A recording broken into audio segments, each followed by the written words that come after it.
Macro scale. The ridge overhead and moisture in play. Up high, a mid-level ridge stretching northwestward, anchoring itself today over parts of the Mississippi Valley and Florida's interior.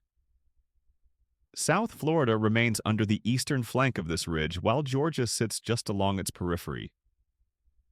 This ridge is a sentinel of warmth aloft, 500 millibar temperatures hovering around -5 degrees Celsius, ensuring that subsidence, sinking air, suppresses organized convective updrafts. Still, that doesn't prevent scattered storms which awaken in the afternoons, fed by moisture and sea breeze boundaries. South Florida, Miami, and surrounding areas.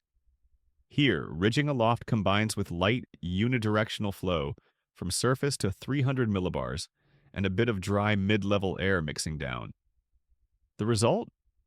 Predominantly sunny skies with only sparse low-level cumulus dotted across the sky. But don't be fooled. Heat remains the main act. Daytime highs climb into the low to mid-90s, though thankfully heat indices stay just below advisory thresholds, thanks to that dry mid-layer. Still, as the Atlantic and Gulf sea breezes march inland, they compress and collide in localized boundaries.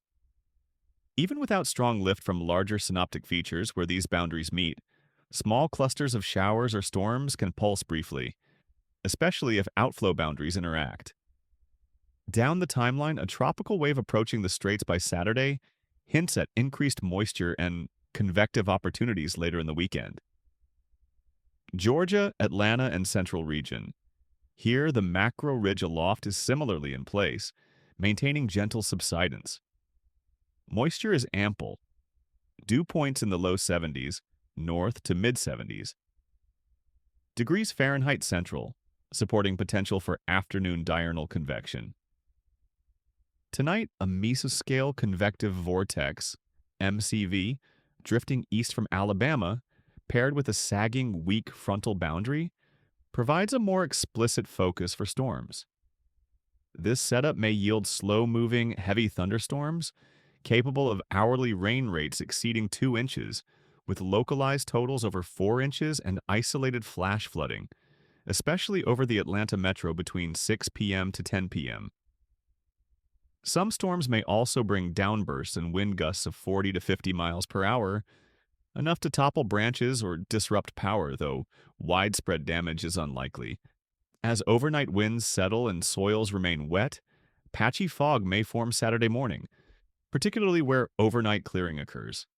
The story continues Saturday with renewed diurnal convection, especially in east-central Georgia, riding atop weak surface boundaries. Expect highs in the upper 80s to low 90s, compounding with dew points to push heat indices near 100 to 103 degrees Fahrenheit. Aviation perspectives. Pilots in South Florida can anticipate VFR conditions throughout, with light and variable winds overnight, becoming easterly at approximately 10 knots after mid-morning. Scattered showers possible near the East Coast terminals as sea breezes advance.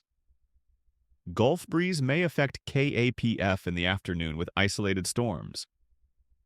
Georgia's TAF outlook signals possible heavy downpours and gusty winds impacting visibility between 22 Zulu to 02 Zulu tonight. Saturday morning may see MVFR, IFR, fog, or low ceilings tilde 09 to 12 Z. Afternoon storms could bring more turbulence or convective delays. Climatological context. August in South Florida is customarily hot, humid, and dominated by sea breeze convection, exactly what we're seeing. The mid-level ridge in anticipation of tropical influence, Aaron's moisture, fit well within seasonal norms. In Georgia, August typically brings scattered diurnal storms with occasional MCVs or minor fronts boosting activity. The current patterns capable of flash flooding are not unusual, though always merit attention.